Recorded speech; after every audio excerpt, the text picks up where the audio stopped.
भतीजे, आज कहाँ जाने की तैयारी है? अपनी चाची से बात नहीं करोगे?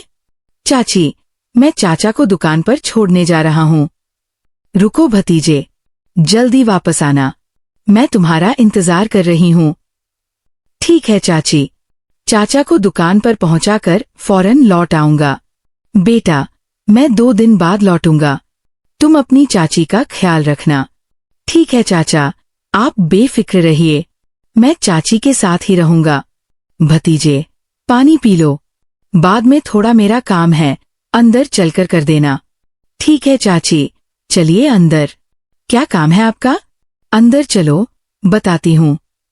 देखो भतीजे, तुम्हारा चाचा अब बूढ़ा हो गया है, वो मेरी ख्वाहिश पूरी नहीं कर पाता। चाची, ये आप क्या कह रही हैं? अगर आप चाहें तो मैं आपकी मदद कर सकता हूँ। ठीक है भतीजे, आज रात मैं तुम्हारे कमरे में आऊंगी, फिर देखेंगे तुम्हें कितना दम है। भतीजे, रात हो गई है, मैं आ गई हूँ, मेरी ख्वाहिश पूरी कर दो। चाची, आप आंखें बंद करके सो जाइए। अब कहानी का मुख्य हिस्सा। प्यारे दोस्तों, एक साधारण से गांव शांतपुर में एक अंकल रहते थे। उन्होंने घर के कामकाज और रोजमर्रा का सामान लाने के लिए अपने भतीजे को पास रख लिया था। भतीजे का नाम राज था। अंकल का घर बड़ा था, कई कमरे थे। एक दिन राज अपने कमरे में था, खिड़कियां बंद थीं, वो आराम से कपड़े बदल रहा था। दरवाजे की कुंडी नहीं लगी थी। अचानक चाची प्रीति अंदर आ गई।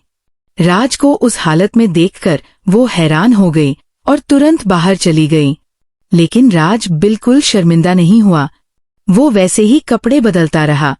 बाहर आने पर चाची ने पूछा, राज, अंदर क्या कर रहे थे? राज बोला, चाची, आपको तो सब पता ही है, काम के लिए देर हो रही थी, इसलिए कपड़े बदल रहा था। अब और क्या सुनना चाहती हैं?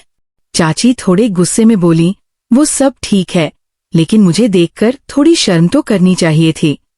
राज हंसते हुए बोला, चाची, मुझे क्या पता था कि आप ठीक उसी वक्त आ जाएंगी। वैसे भी मैं कोई गलत काम तो कर नहीं रहा था, सिर्फ कपड़े बदल रहा था। फिर बात आगे बढ़ी। चाची प्रीति बहुत खूबसूरत थी, थोड़ी घमंडी भी। राज उन्हें चुपके चुपके देखता था। चाचा रमेश राज को बेटे की तरह मानते थे। चाचा की नौकरी दूर थी, अक्सर देर रात लौटते या कई दिन बाहर रहते। चाची अकेली रहती।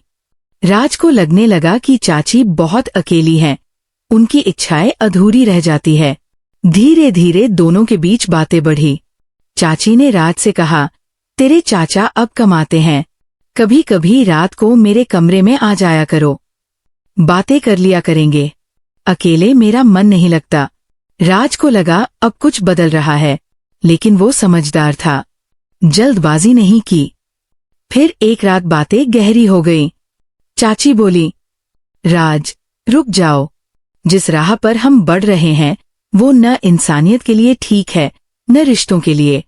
सोचो, कल चाचा से नजर कैसे मिलाओगे? उन्होंने तुम्हें अपनी औलाद से बढ़कर माना है। राज के हाथ कांपने लगे।